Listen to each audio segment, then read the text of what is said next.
ఏది జరగకూడదని అనుకుంటున్నారో అదే జరుగుతోంది. మూడో ప్రపంచ యుద్ధం వచ్చేసిందా? రష్యా యుక్రెయిన్ యుద్ధం భీకర రూపం దాల్చింది. దీంతో ఇవే అనుమానాలు ప్రపంచమంతా కలుగుతున్నాయి.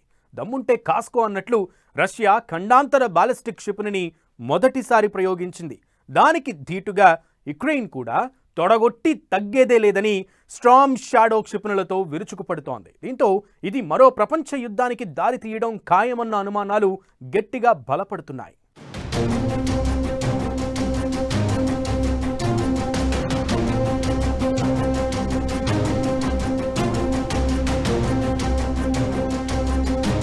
తగ్గేదేలే అంటున్న యుక్రెయిన్, అస్సలు వదిలేదే లేదంటున్న రష్యా.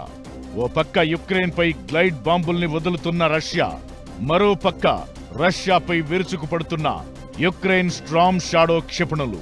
పరిస్థితి చూస్తే మూడో ప్రపంచ యుద్ధం వచ్చేసిందా అనేలా ఉంది.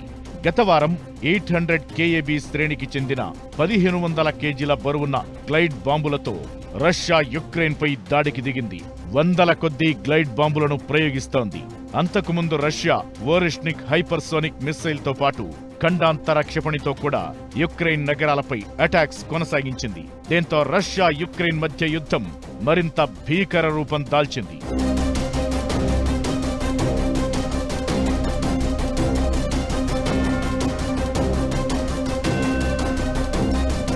గత వారం బ్రిటన్ ఇచ్చిన స్టార్మ్ షాడో మిస్సైల్స్ తో యుక్రెయిన్ సైన్యం రష్యాపై దాడులు చేశాయి. గగనతల నుంచి దాదాపు 12 మిస్సైల్స్ ను ప్రయోగించింది యుక్రెయిన్. దీంతో రష్యాకు కూడా భారీగా సైనిక నష్టం వాటిల్లింది. రష్యాకు చెందిన పలువురు సైనిక అధికారులు చనిపోయారు. రష్యా లోపలి భూభాగాలను లక్ష్యంగా చేసుకుని ఈ క్షిపణులను యుక్రెయిన్ ప్రయోగించింది. మరీనో అనే ప్రాంతంలో ఈ దాడి జరిగింది. అమెరికాకు చెందిన గ్లోబల్ డిఫెన్స్ కార్పొరేషన్ కూడా ఈ దాడిని ధృవీకరించింది. దాడుల్లో ఉత్తర కొరియా సైన్యం కూడా నష్టపోయింది. ప్రస్తుతం 10,000 మంది ఉత్తర కొరియా సైనికులు రష్యాలో పోరాడుతున్నారు. ఇటు ఇజ్రాయెల్ హమాస్ వార్ పీక్ స్టేజ్కు చేరగా అటు రష్యా యుక్రెయిన్ మధ్య యుద్ధ ఉద్రిక్తతలు ఇంకా ఎక్కువ అవుతున్నాయే గాని తగ్గడం లేదు.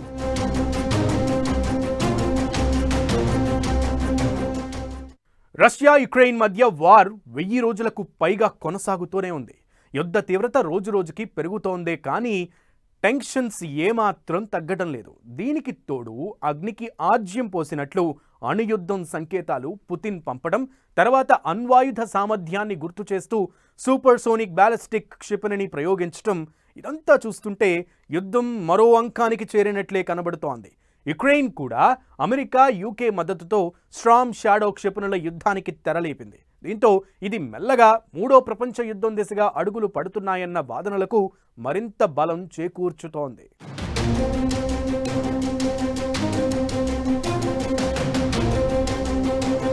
వెయ్యి రోజులకు పైగా కొనసాగుతున్న రష్యా యుక్రెయిన్ వార్లో రష్యా సూపర్సోనిక్ క్షిపణిని ఉపయోగించడం ఇదే ఫస్ట్ టైం. యుక్రెయిన్ మధ్య తూర్పు ప్రాంతంలోని ట్రిప్నో నగరంపై ఈ మిస్సైల్ అటాక్ చేసింది రష్యా. దీనికోసం అణ్వాయుధ యుద్ధానికి సంబంధించిన రూల్స్ ను కూడా రష్యా మార్చింది. అణ్వాయుధ ఒప్పందంపై పుతిన్ సంతకం చేసిన 2 రోజుల తరువాతే ఈ లాంగ్ రేంజ్ బాలిస్టిక్ క్షిపణిని ప్రయోగించడం రష్యా తెగించిందనడానికి నిదర్శనం. దీంతో యుక్రెయిన్నే కాదు, దానికి మద్దతుగా ఉన్న అమెరికా, బ్రిటన్ సహా నాటో దేశాలన్నింటికీ వరల్డ్ వార్ వార్నింగ్స్ ను పుతిన్ పంపినట్లయింది. యుక్రెయిన్లోని డెనిప్రోపై రష్యా ప్రయోగించిన క్షిపణి శబ్ద వేగానికి 10ంతల వేగంతో ప్రయాణించగలదు. సెకనుకు 3 కిలోమీటర్ల వేగంతో దూసుకుపోగల హైపర్సోనిక్ మిస్సైల్ ఇది. సుమారు 6 నుంచి 9,000 మైళ్ల దూరమున్న లక్ష్యాలకు కూడా ఈ మిస్సైల్స్ దూసుకెళ్లగలవు. దీంతో నెక్స్ట్ వార్ ఏ రేంజ్లో ఉంటుందోనన్న టెన్షన్ కలుగుతోంది. యుక్రెయిన్, దానికి మద్దతుగా ఉన్న నాటో దేశాలతో తాడోపేడో తేల్చుకునేలా పుతిన్ అడుగులు వేస్తున్నారా అన్న అనుమానాలు కలుగుతున్నాయి. రష్యా హైపర్సోనిక్ బాలిస్టిక్ మిస్సైల్తో పాటు 7 క్రూయిజ్ మిస్సైళ్లను కూడా ప్రయోగించిందని యుక్రెయిన్ చెబుతోంది. అలాగని యుక్రెయిన్ ఏమాత్రం తగ్గడం లేదు. రష్యాకు దీటుగా మిస్సైల్కు మిస్సైల్తోనే సమాధానమిస్తోంది. బ్రిటన్ ఇచ్చిన స్టార్మ్ షాడో మిస్సైల్స్ తో దాడులు చేసింది. గగనతలం నుంచి దాదాపు 12 మిస్సైల్స్ ను ప్రయోగించింది యుక్రెయిన్. యుక్రెయిన్ మిస్సైల్స్ ప్రయోగిస్తే నాటో దేశాలు యుద్ధంలో భాగమైనట్లే భావిస్తామని ముందు నుంచి హెచ్చరిస్తున్నారు పుతిన్. దేశ న్యూక్లియర్ పాలసీని కూడా అప్డేట్ చేశారు. ఇప్పుడు సూపర్ సోనిక్ బాలిస్టిక్ మిస్సైల్స్ ను కూడా ప్రయోగించారు. దీంతో పుతిన్ నెక్స్ట్ స్టెప్ ఏంటనే భయాందోళనలు వ్యక్తమవుతున్నాయి. మిస్సైల్ దాడులకు అమెరికా, బ్రిటన్ దేశాల నుంచి యుక్రెయిన్ గ్రీన్ సిగ్నల్ అందుకున్న తరువాత యుద్ధం మరింత తీవ్రమైంది. అమెరికాను శత్రువుగా భావించే Putin Ukraine storm shadow missiles దాడులతో ఆగ్రహంతో ఊగిపోతున్నారు. దీంతో అమెరికా, బ్రిటన్ను కూడా టార్గెట్ చేస్తోంది మాస్కో.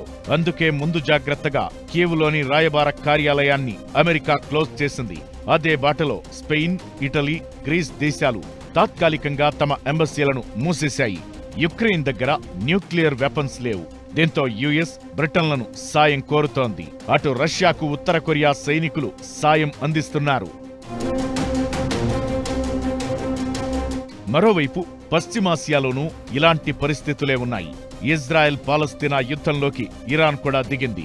హెజ్బుల్లా, హమాస్లకు మద్దతుగా ఇరాన్ ఇజ్రాయెల్పై దాడులకు దిగుతోంది. ఇది ఇలాగే కొనసాగితే గల్ఫ్ దేశాలు కూడా వార్లో ఇన్వాల్వ్ అయ్యే ఛాన్స్ ఉంది. అదే జరిగితే ఇది మెల్లగా ప్రచ్ఛన్న యుద్ధానికి దారితీయొచ్చన్న అనుమానాలు బలపడుతున్నాయి.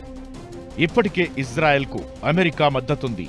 గల్ఫ్ దేశాలకు రష్యా సాయం అందించే ఛాన్స్ ఉంది. అటు చైనా కూడా తైవాన్పై ఏ క్షణమైనా దాడికి దిగేలా వ్యూహాలు రచిస్తోంది. రష్యా యుద్ధ ప్రయత్నాలకు పరోక్షంగా చైనా మద్దతిస్తోంది. ఈ పరిణామాలు మూడో ప్రపంచ యుద్ధం దిశగా అడుగులు వేస్తున్నాయన్న ఆందోళనలు కలుగుతున్నాయి. యుక్రెయిన్ దాడిని పుతిన్ సీరియస్ గా తీసుకుంటే తాము అండగా ఉంటామంటూ యూకే, ఫ్రాన్స్ ప్రకటించాయి. రెండో ప్రపంచ యుద్ధం తరువాత యూరోప్ ఖండంలో జరుగుతున్న ఈ వార్ సిగ్నల్స్ మూడో ప్రపంచ యుద్ధానికి దారితీసే అవకాశాలున్నాయని పరిశీలకులు భావిస్తున్నారు.